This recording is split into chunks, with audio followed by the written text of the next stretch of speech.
अस्सलामुअलैकुम स्टूडेंट्स। आज की क्लास का टॉपिक है degrees of elasticity of demand.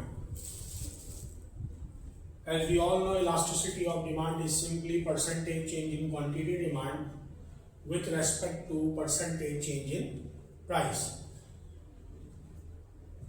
हमारी क्वांटिटी डिमांड में जो परसेंटेज चेंज आता है उसकी वजह से हमारी प्राइस की वजह से जो परसेंटेज चेंज क्वांटिटी डिमांड में आता है उस परसेंटेज चेंज को मेजर करने के लिए हम इलास्टिसिटी ऑफ डिमांड के कॉन्सेप्ट को समझते हैं। अब ये कॉमन फिनोमेना है कि जब भी प्राइस में परसेंटेज चेंज आएगा तो उसकी वजह से जो क्वांटिटी डिमांड में परसेंटेज चेंज है वो वैरी करेगा, यानी कभी वो चेंज ज्यादा होगा प्राइस के चेंज से, कभी वो प्राइस के चेंज से कम होगा और कभी वो प्राइस के चेंज के बराबर होगा। इसीलिए हम कहते हैं कि elasticity of demand is the degree of responsiveness of quantity demand to change in price. मतलब जब हम क्वांटिटी डिमांड की डिग्री ऑफ रिस्पॉन्सिवनेस देखना चाहते हैं कि डिमांड कितना रिस्पॉन्स कर रही है प्राइस के परसेंटेज चेंज को, तो उसके लिए हम इलास्टिसिटी को जो है वो यूज करते हैं। तो अब ऑफ कोर्स ये जो डिग्री ऑफ रिस्पॉन्सिवनेस है ये वेरी करती है, चेंज होती है, तो इस वजह से हम आज की क्लास में degrees of elasticity of demand को समझेंगे कि ये जो डिग्री ऑफ रिस्पॉन्सिवनेस है ये किस किस तरीके से जो है वो कैलकुलेट की जा सकती है और कौन कौन सी डिग्रीज हो सकती हैं।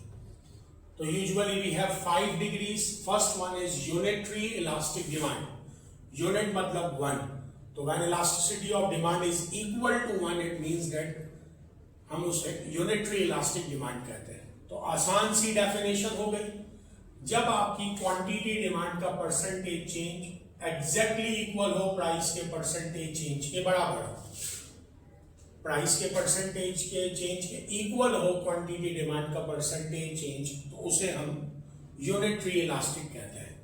फॉर एग्जांपल आप देख सकते हैं 10% प्राइस में चेंज आया और एग्जैक्टली डिमांड ने भी सेम रिस्पॉन्स किया और 10% क्वांटिटी डिमांड में परसेंटेज चेंज आया। 10 डिवाइडेड बाय 10 इक्वल्स टू 1।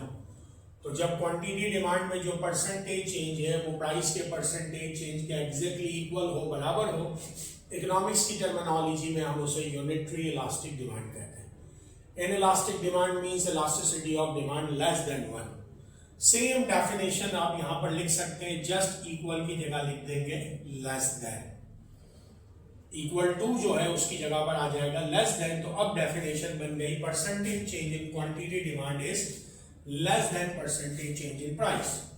दूसरे अल्फाज में डिमांड इनइलास्टिक उस वक्त होगी जब डिमांड का डिग्री ऑफ रिस्पॉन्सिवनेस प्राइस के चेंज से कम होगा।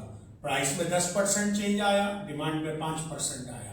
5 divided by 10 0.5 means less than 1. Third, we have highly elastic demand. Highly elastic demand में अगर आप देखें तो हम less than की जगह कर देंगे greater than। यानी ये स्टूडेंट्स के लिए आसान ही है कि जस्ट अगर ये मेमोराइज कर लें तो ये दोनों ऑटोमेटिकली हो जाएंगे। इन इलास्टिक में लेस देन कर देंगे और हाईली इलास्टिक में ग्रेटर देन। दूसरे अल्फाजों में जब डिमांड की जो डिग्री ऑफ रिस्पॉन्सिवनेस है वो प्राइस के परसेंटेज चेंज से ज्यादा हो जाए, यानी जितना प्राइस में चेंज आ रहा है उसके मुकाबले में डिमांड का परसेंटेज चेंज ज्यादा हो जाए। प्राइस में 10% चेंज आया, डिमांड में 15% आया, इसका मतलब क्वांटिटी डिमांड का परसेंटेज चेंज प्राइस के परसेंटेज चेंज से ज्यादा है। 15 divided by 10 1.5। Simply quantity demand का परसेंटेज चेंज प्राइस के परसेंटेज चेंज के इक्वल हो, बराबर हो, इक्वल टू 1 यानी यूनिटरी। जब क्वांटिटी डिमांड का परसेंटेज चेंज प्राइस के परसेंटेज चेंज से कम हो, इनइलास्टिक लेस देन 1। और जब क्वांटिटी डिमांड का परसेंटेज चेंज प्राइस के परसेंटेज चेंज से ग्रेटर हो तो वो कहलाता है हाईली इलास्टिक डिमांड, और elastic demand means greater than 1। 2 unique cases है जो हम इलास्टिसिटी ऑफ डिमांड में डिस्कस करते हैं, perfectly elastic demand and perfectly inelastic demand. Now what is perfectly elastic demand? तो perfectly elastic demand ये है कि जब आपके पास बहुत ही small percentage change आए प्राइस में, that is we can say that almost equals to 0, और उसकी वजह से आपकी क्वांटिटी डिमांड में इनफाइनाइट परसेंटेज चेंज आ जाए, तो ऐसी सूरत में आपकी इलास्टिसिटी परफेक्टली इलास्टिक हो जाती है। लेट्स से प्राइस 0 हो गई, यानी कोई चेंज नहीं आया, किसी प्रोडक्ट की प्राइस पहले भी 100 रुपए थी, अब भी 100 रुपए है, तो चेंज 0 हो गया, लेकिन डिमांड में 10% चेंज आया। एज वी ऑल नो, जब किसी चीज को हम न्यूमरेटर की वैल्यू को 0 से डिवाइड करते हैं तो ये आंसर आ जाता है इन्फिनिटी, यानी साइन एक्स एरर। कैलकुलेटर पे करेंगे तो वो उसे मैथ एरर या साइन एक्स एरर कहेगा। तो जब आपके पास जो है वो प्राइस में बहुत इनफाइनाइटली स्मॉल चेंज आया हो, बहुत ही स्मॉल चेंज आने की वजह से क्वांटिटी डिमांड में इनफाइनाइट लार्ज चेंज आ जाए, तो ये परफेक्टली इलास्टिक हो गया। और परफेक्टली इनइलास्टिक डिमांड बिल्कुल ऑपोजिट हो जाएगा कि अब यहां पर कोई भी चेंज आ जाए प्राइस में, लेकिन डिमांड का चेंज क्या हो, 0, यानी डिमांड में कोई चेंज ना आए। जो कंज्यूमर पहले डिमांड कर रहा था अब भी वही डिमांड करे, यानी फॉर एग्जांपल पहले वो 5 यूनिट्स ऑफ मेडिसिन ले रहा था, अब भी वो 5 यूनिट्स ऑफ मेडिसिन ले रहा है, या लाइफ सेविंग ड्रग्स ले रहा है। तो प्राइस में चेंज आने से लाइफ सेविंग ड्रग्स की डिमांड में ना इजाफा हुआ ना कमी हुई, तो चेंज 0 हो गया। और जब न्यूमरेटर में 0 हो तो आप उसे किसी भी वैल्यू से डिवाइड करें, आंसर 0 आता है। तो जब आंसर आपके पास 0 आ जाए, यानी इलास्टिसिटी ऑफ डिमांड जब 0 हो, we can say that it's perfectly inelastic demand. So simply we have 5 degrees of elasticity of demand depends upon the degree of responsiveness. Unitary elastic, inelastic, highly elastic, perfectly elastic and perfectly inelastic. उम्मीद है आपको definition और calculation समझ में आ गई होगी। Let's move towards the graph. So we have 5 graphs: unitary elastic demand, inelastic, highly elastic, perfectly elastic and perfectly inelastic. In each case we would price on y-axis and quantity demand on x-axis. अब इसका बनाने का तरीका कुछ इस तरह है कि जब भी आप इक्वल टू 1 बनाएंगे तो कोशिश करेंगे कि आपका कर्व जो है वो फ्लैट रहे, यानी y एक्सिस से आए, और सिंपली आपका जो चेंज है वो इक्वल आना चाहिए। फॉर एग्जांपल अगर आप स्केलिंग कर रहे हैं और यहाँ 3 सेंटीमीटर का डिफरेंस रख रहे हैं तो यहाँ पर भी 3 सेंटीमीटर रखें, क्योंकि इक्वल टू 1 कहता है कि जितना आपके पास y एक्सिस के वेरिएबल यानी प्राइस में जो चेंज आएगा, एग्जैक्टली x एक्सिस का वेरिएबल यानी क्वांटिटी डिमांड में भी उतना ही चेंज आएगा। प्राइस अगर इंक्रीज हो रही है, डिमांड डिक्रीज हो रही है, प्राइस डिक्रीज हुई, डिमांड इंक्रीज हुई। इसका मतलब यह है कि दोनों का चेंज जब एग्जैक्टली इक्वल होगा तो आपकी इलास्टिसिटी ऑफ डिमांड आ जाएगी इक्वल टू 1। ये कर्व यूजुअली y एक्सिस से आता है, फ्लैट कर्व होता है। और जब आपका कर्व स्टीप हो जाए तो आप देख सकते हैं कि नाउ वी हैव कर्व जो है वो आपके पास x एक्सिस से आ रहा है, that is also x axis ना, जो 4 क्वार्टर होता है उसके हिसाब से। अब यहां पर आप देखें कि डिमांड का डिफरेंस कम है और प्राइस का डिफरेंस ज्यादा है। और we can say that large change in price causes a small change in quantity demand. जब आपके पास प्राइस का चेंज ज्यादा हो, क्वांटिटी डिमांड का चेंज कम हो, यानी डिमांड की जो डिग्री ऑफ रिस्पॉन्सिवनेस है वो प्राइस के मुकाबले में कम है, तो इलास्टिसिटी आ जाएगी लेस देन 1। दूसरे अल्फाजों में अगर आप यहाँ 3 सेंटीमीटर का डिफरेंस रख रहे हैं तो यहाँ 1 रख दें स्केलिंग से, तो आपका डिमांड का चेंज कम हो जाएगा, तो आपकी इलास्टिसिटी हो जाएगी लेस देन 1। स्टीपर कर्व, ये कर्व जो है वो स्टीपर होगा।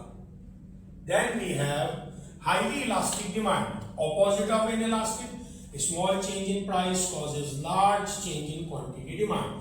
Let's say अगर आप यहाँ पर 1 सेंटीमीटर रख रहे हैं तो ऑपोजिट कर दें, अब यहाँ 3 रखते हैं। इसका मतलब है अब डिमांड की जो डिग्री ऑफ रिस्पॉन्सिवनेस है वो प्राइस से ज्यादा है, तो प्राइस का चेंज कम है, डिमांड ज्यादा रिस्पॉन्स कर रही है, डिमांड का चेंज ज्यादा आ गया, डिफरेंस बड़ा हो गया, elasticity of demand greater than 1। इसका कर्व फ्लैटर होगा, यूजुअली ये यहां से y एक्सिस से इस जगह से ड्राइव होगा। बहुत सिंपल है ये दोनों। When we have perfectly elastic demand, price जो है उसमें कोई चेंज नहीं आ रहा, आप देख सकते हैं प्राइस एज इट इज है, क्वांटिटी इंक्रीज हो या डिक्रीज हो, no change in price, elasticity infinity होगी, इसे हम कहते हैं हॉरिजॉन्टल स्ट्रेट लाइन।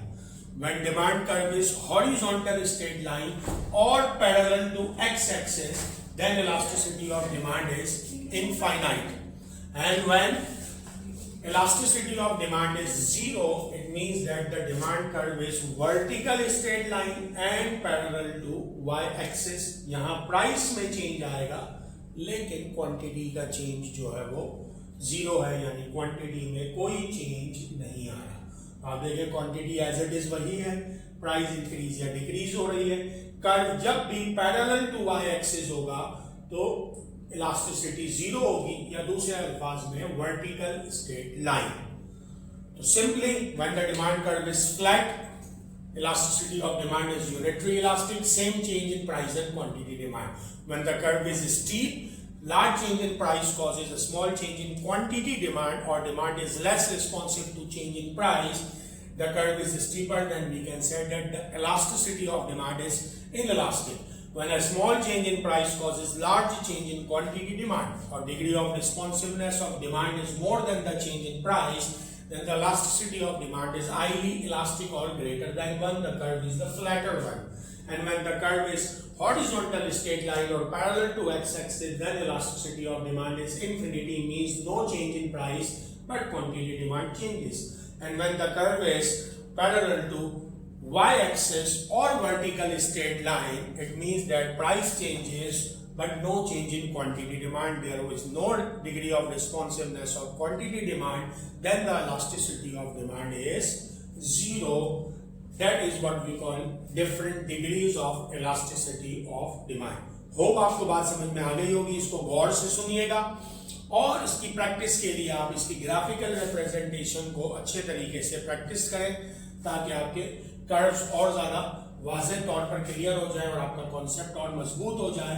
और यहाँ पर आपने जस्ट एक डेफिनेशन को याद करना है और इन 3 जगहों पे चेंजेस करेंगे तो ऑटोमेटिकली ये 3 कॉन्सेप्ट हो जाएंगे, और इन 2 को मेमोराइज कर लें तो आपको degree of elasticity of demand का कॉन्सेप्ट क्लियर हो जाएगा।